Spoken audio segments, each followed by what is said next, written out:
The Florida Podcast Network, the voice of Florida.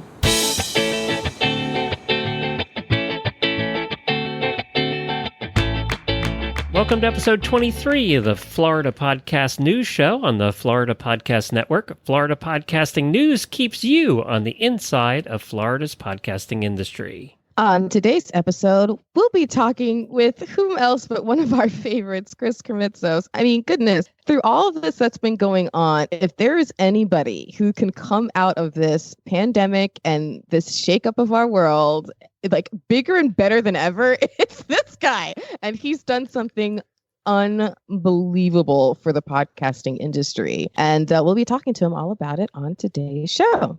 Very good. This episode is brought to you by directtowing.app. Thanks for joining us. This is Jemmy. And this is Glenn. Welcome back to a brand new episode of the Florida Podcasting News Show. Before we get into the guts today, can I do a quick shout out? We got to talk about someone else's guts. Yes, that's right. So I can't help myself. You're bad. So I got to, the power of podcasting and the power of the people in podcasting. I want to talk about that first today because I think it's important, especially Florida podcasting, because that applies here. We're a little family. Yeah, we are. And I think the Podfest family has extended that Florida family out into the world, really. But yeah, we were very close-knit community here in the Florida podcasting world and have been for years. Probably, I don't know, the Florida Podcast Association started maybe 8-9 years ago. And it's at that time when I went to my first meeting in Tampa many years ago that I met Lee Silverstein. And Lee's been on our show a couple of times. And Lee does the We Have Cancer podcast. And, he knew that I'm going through, and probably this audience doesn't know, but I had a colonoscopy. And by the way, I hope hearing this news today encourages you to get one if you're over 45 years old, which is the new norm now for colonoscopies. Knocking on that door pretty soon. Yeah, Ooh. I know. And, I highly encourage it because, well, I'll tell you why. So I went and had a colonoscopy, my first one in like 7 years. And they found a couple small polyps, which they always do. They always find a couple small ones. But they also found a very large one. So they couldn't take it out. I have to go for surgery this Thursday to have about 10 to 12 inches of my colon removed. And they'll also check and see if it's spread, the cancer has spread at all. So Lee, of course, knows a lot about this. His cancer journey started with colon cancer. So he has been terrific in this whole thing. And yesterday he called me up and guided me all through what's going to happen this week through the surgery, before and after. But that's the kind of friendships. He didn't have to do that. He's still battling his battle after 9 years. But that's the kind of friendships you develop. And that's the kind of people that podcasters are. Especially the people in this crowd. My goodness, I'm still blown away. When you told me that today, guess what? I was not surprised. I was not surprised. Yeah, and especially with the Podfest crowd. And I'm so glad we're having Chris on today because, he's the one that started all of this.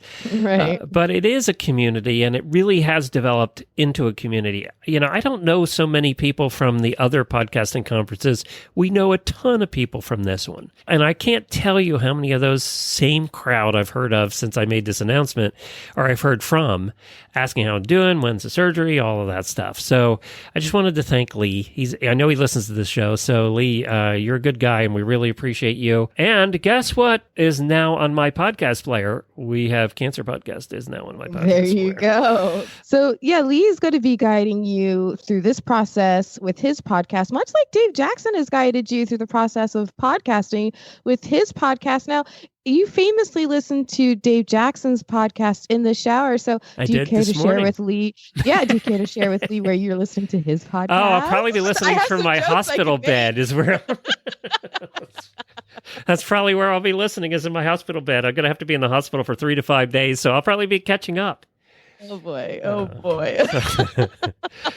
Well, from all of us, I mean, my goodness, we really are a family. And so I can thank you to Lee. Thank you to Chris. Thank you to everyone who's shown you some support, because you're one of my best friends. And so that means a lot to me. So as you start this journey and continue what you're going through, we're, just take it one day at a time. We're all here for you. One of?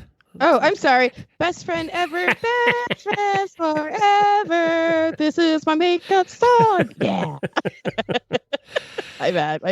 Speaking of the man himself, should we talk to Chris Krimitsos of Let's get on the Podfest? line. If 2020 has taught us anything, it's to expect the unexpected.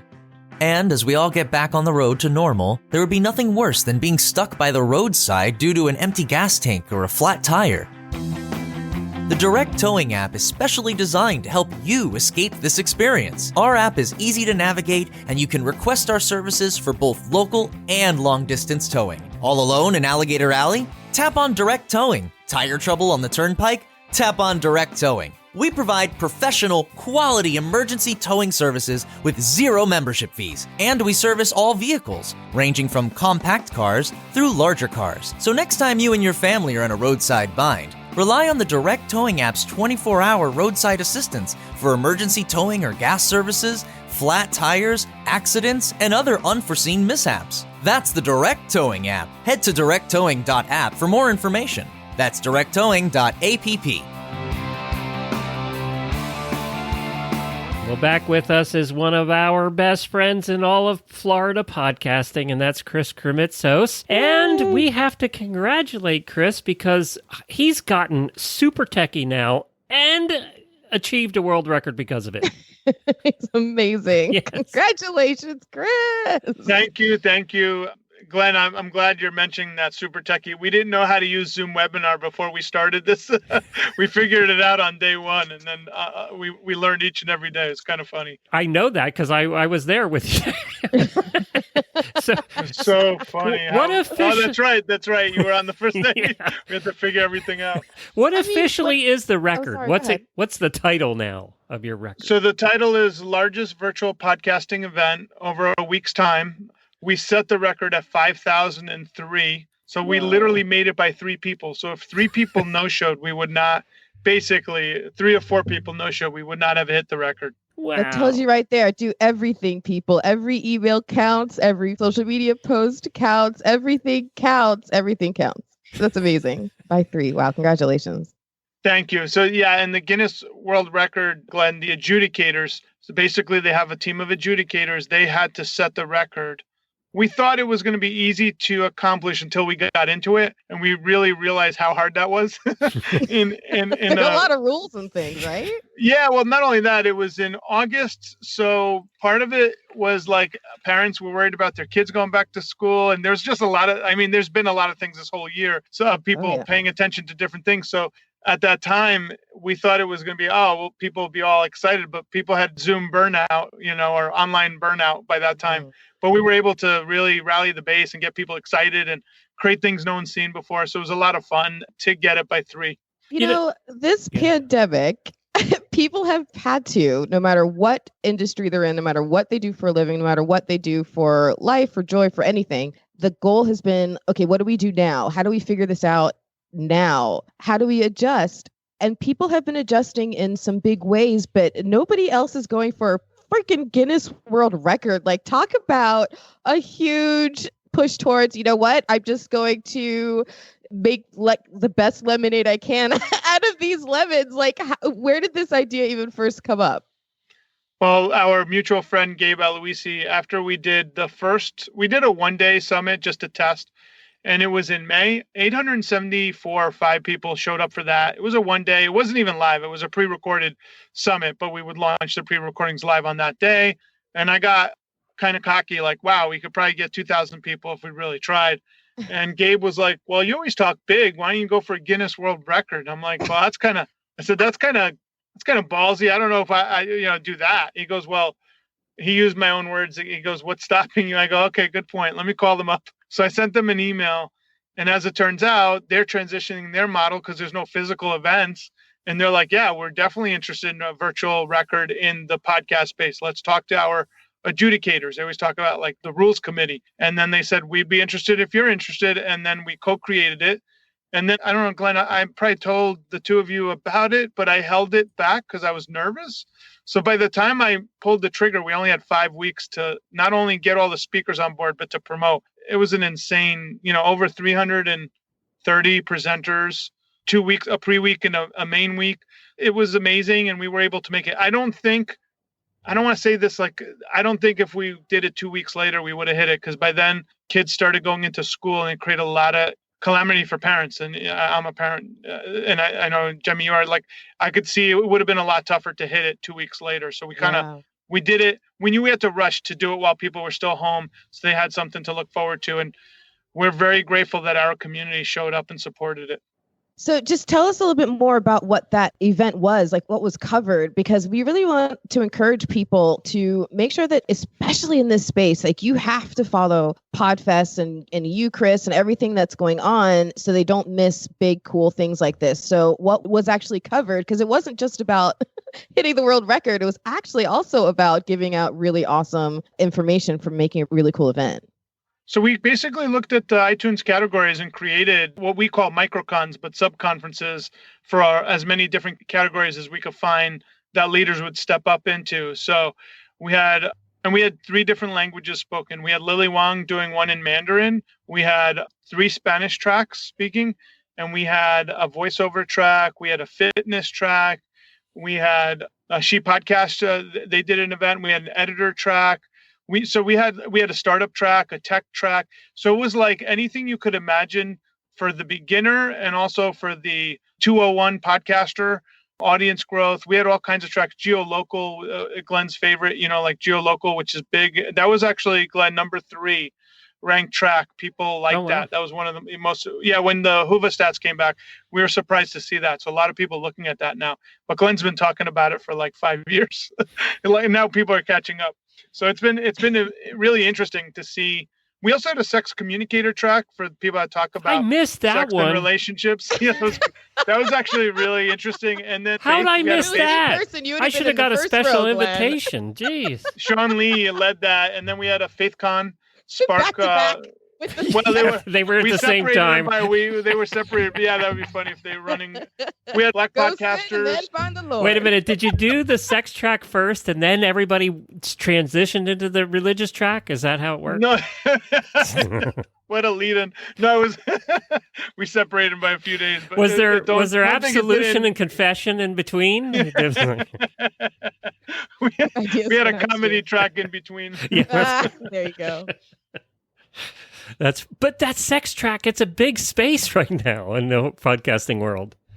Well, people think about, like, they forget, but like sex communication track, that covers a lot, like relationships, couples, all kinds of stuff. So it was really interesting. It was interesting. You guys will appreciate this.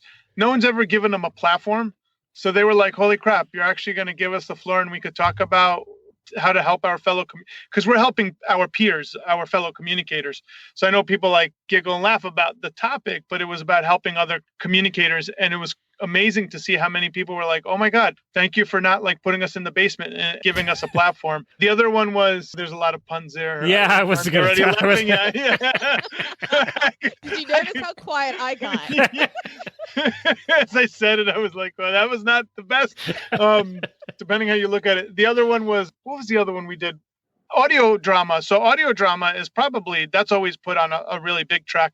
People don't realize how big audio dramas are. And I've talked to a lot of the audio drama creators, and the two of you will appreciate it. They always say, thank you for putting us on even footing with the other podcasters. And I guess I didn't realize this, but a lot of other conferences have not given them even footing. And we were the first 3-4 years ago. And that's a big deal for them that we were able to give them their equal billing, because they have probably some of the largest audiences of all podcasters. It's one of the hardest kind of podcasting to do, with the kind of planning and prep that kind of takes. And absolutely. It's totally a different ballgame. So that's great. I mean, so with everything that's going on right now, I mean, my goodness, people are trying to figure it out. And I know you've been on top of all the conversations in the industry the last few months. Aside from going for a Guinness World Record, what other really cool things have you seen that, you might be able to put out there as ideas for other podcasters to consider doing in this kind of new era of life right now? So what I would tell people is podcasting is exploding in that Amazon, we're seeing a lot of downloads coming from Amazon. We talked to Rob Walsh. We just did a masterclass where he mentioned that they're seeing Amazon stats popping up on people's metrics. So that's very unusual for it to happen that quick. But obviously Amazon has a ginormous reach. But people are utilizing certain shows and listening via Amazon. So people are seeing a lot of growth there.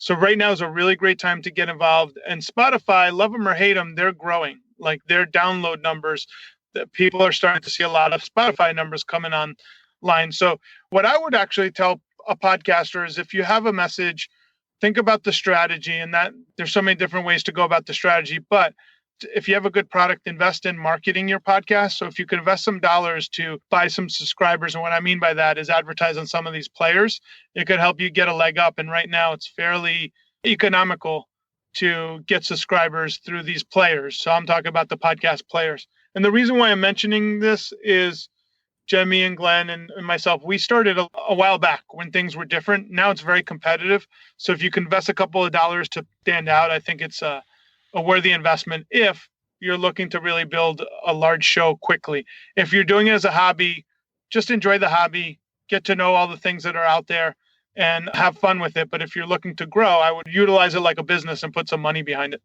That's a good point. Things have changed a lot since we all started. And some of it's been good and some of it, I'm not sure yet. We'll see. Time's going to tell, like with anything else.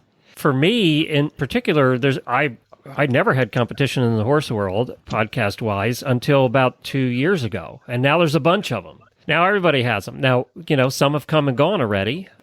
They're still out there trying. So for me, it's actually been a good thing because the more people, they're teaching people how to listen to podcasts in the horse world. So they're bringing a lot of new people in, and then they search and find my shows. So I know I've talked to a lot of people who found my shows because they listened to one of the others. And we never had that help in the first 10 years we were doing this. So in a way, competition's a good thing depending on your niche. Yeah, well, you're like the Goliath in your niche. You've been there for how many years, thousands of shows. So it's going to help grow your show. For someone just starting out, though, they got to figure out how to stand out. Yeah, and that's got to be hard right now. It's difficult. And we're talking about from the perspective of growing a sustainable base, right? Someone's doing it as a hobby, have fun with it. Like, don't take this to heart, like improve and get better.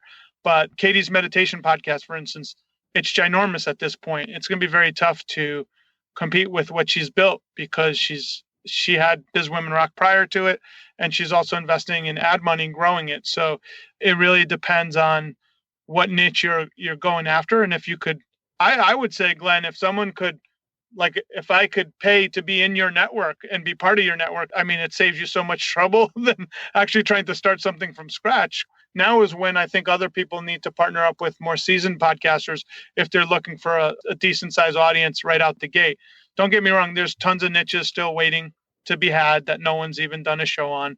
That's still out there, but those are in the niches. If we're talking about general business shows, you're almost better off figuring out how to work with someone that's established where they could shed some of their downloads off to you and maybe create some kind of joint venture if you want to grow quickly. Coming into our own, that being said, Rob Walsh shared this stat of the 1.4 million podcasters, and don't quote me, I'm off by like 10 or 20,000, but I'm close. There's 1.4 million podcasters. Of those, the people that have published shows in the last 90 days is 339,000. And he likened that to bloggers. We're still at a 1 to 2,000 ratio, 2,500 ratio per blogger for active podcasters when you look at active. And I think podcasting requires a lot of work in TLC. And that's why we see a lot of people start and stop and they never go back. They realize it takes work and you got to show up each and every week or each and every month. Or each and every day in my case. Right. So there is that is a competitive advantage because most people aren't willing to do that. It's a lot.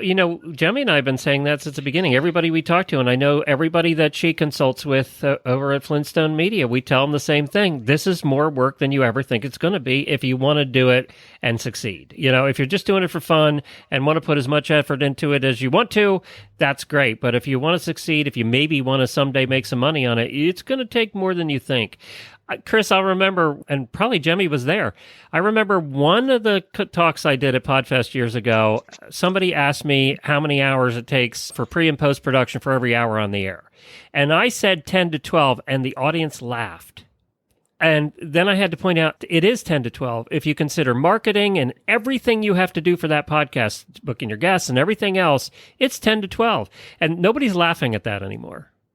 Well, and you have a team too, so you got to allocate everybody's time involved in it, right? So it's still 10 to 12. If you want to do it successfully and you consider marketing and everything else you do for your podcast, you have to include that all in there. For every hour you're in the air, it's 10 to 12 hours.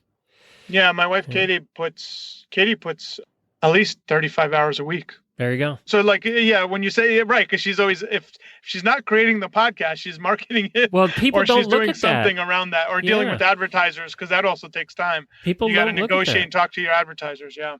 Has that changed, Jemmy? Is it still the same? Oops, I think we lost her. Jemmy. Oh no, Jordan smashed his fingers. Please finish with Chris. Text me when you're done. Oh, poor Jemmy. Okay.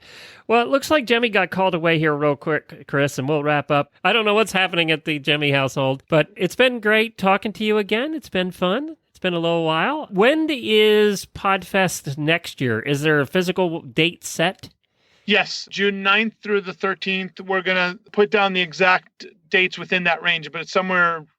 We have the hotel for those dates, and then we'll figure out exactly when everything's happening. 2021. We've done quite a few virtual events. We're done with the podcasting virtual events for this year, and then we're excited about seeing everybody in person. I think it'll be the sweetest reunion, because you know this, Glenn. We're the only group that could say we were hanging out, hugging each other before the cliff dropped, and so we all had the weird experience of going from the high of highs to literally life comes to a halt. And I know you were watching things.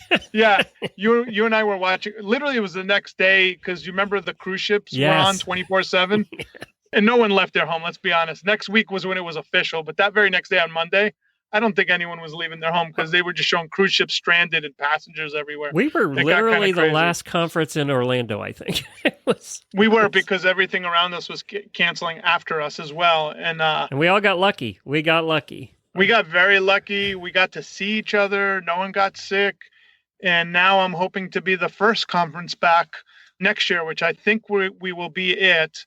But I'm curious to see how emotional everybody will be, like seeing each other, because it was like the last group of people we all saw was each other, and then we'll be the first group to see each other. It's going to be a unique thing to watch that happen. Yeah, and I think we should have a vaccine by then. It was smart to push it back. Usually it's in March. It was smart to push it back. I think we got very lucky, Glenn. The hotel was supposed to have their contracts ready prior to, but because of the coronavirus thing, it was messing up their systems, so they could never get us a contract in time. So we literally got lucky. Otherwise, who knows, I'd be waiting to change the dates. So we were able to fluidly change the dates. So we're very fortunate that mid-June, like you said, will more than likely be ready to rock. And I think we're going to have a lot of people joining us to hang out with us. So I'm excited about that. Imagine what this has done to the conference industry around the country. Listen, you know this. We got the first lucky break for Podfest thanks to Neil's sister at that big, beautiful resort. That resort doesn't exist anymore. Like, really? They had to lay off everybody. So if you think of it from that perspective, it's like, and they're running these big, massive hotels with like 2 or 3 people. So service isn't that great, because they're trying their best to do what they can do. But those hotels are like cruise ships. You need like a full staff for everything. Well, and you need to have 2 or 3 conferences going at once. I mean, it needs to be correct for it to be profitable. That is correct. Right. Yeah. So I'm very grateful to have amazing people like yourself in our community. I'm very grateful that people support us for Podfest Global, which kept the lights on for the Krimitsos household and kept things going and the momentum going. But, it's been a crazy year, and I think you just got to do the best you can and then support one another. I think that's what we should always be doing, but I think COVID really put that at the forefront. Very good. Thanks, Chris. What's the website? All right, brother. Podfestexpo.com. Hello there, fellow Florida travel fans. We now have an official Patreon. In case you're unfamiliar, Patreon is a great way for community to support the creators of the content you love, like us, podcasters. If you're enjoying the content we bring you on this show or any of the shows on the Florida Podcast Network, you can help ensure that content keeps coming through a small monthly donation. For just what it would cost you to get a cup of coffee, at Starbucks like you used to, you can make a real difference by helping us chip away at our production costs. So if today's episode brought some sunshine, entertainment, and information to brighten your day, please help to see that these episodes keep coming by becoming a patron. Head to patreon.com/Florida Podcast Network to support the show. And it comes with some sweet benefits. You want access to bonus extras, nostalgic for those old school radio shout-outs, lover of good quality merchandise? Well, not only will your monthly contribution help us grow the show, but you'll get some cool stuff too. So please head to patreon.com/Florida Podcast Network for further details and to become a patron. That's Patreon, patreon.com/Florida Podcast Network. You can also find the link right here in the show notes or by visiting Florida Podcast Network's website. And thanks in advance for not only being part of our listening community, but also for your continued support.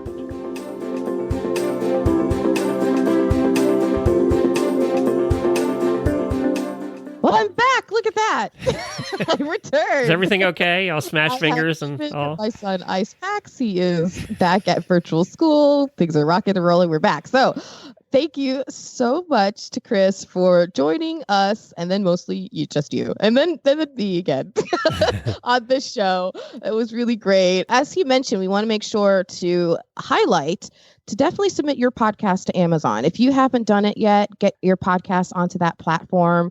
It's a really, really great way to get your show more exposure. So we'll include a link to all of that in the show notes to make sure that you do that. And you're going to be able to find more updates and all of this and anything else that we've mentioned with details, links, and all that stuff in the show notes. So be sure you check that out. Go to floridapodcastingnews.com. And also, we love your feedback. So we would love to hear what you've been up to these last few months in quarantine, coming through all this. So you can let us know by joining our Facebook group. It's called FPN Insiders, or by sending us an email. You can email me, JAIME@floridapodcastnetwork.com, or you can send one to Glenn, GLENN @floridapodcastnetwork.com. He'll have plenty of time while laying up in that hospital bed to read through plenty of emails, so you can email him, or you can find us on social media. We're all over the place at FL Podcast Net. And many thanks to this week's sponsor, DirectTowing.app. And be sure to visit all the great shows on the Florida Podcast Network. You can find them at floridapodcastnetwork.com. Until the next time, thank you for hanging out on the inside of Florida's podcasting industry. Now you go clean up your insides, Glenn. I'm gonna clean it out. Yeah, speaking of insides, I'm going to have less of them by next time. What's one way to lose weight? That's for sure. Bye, Glenn. Bye.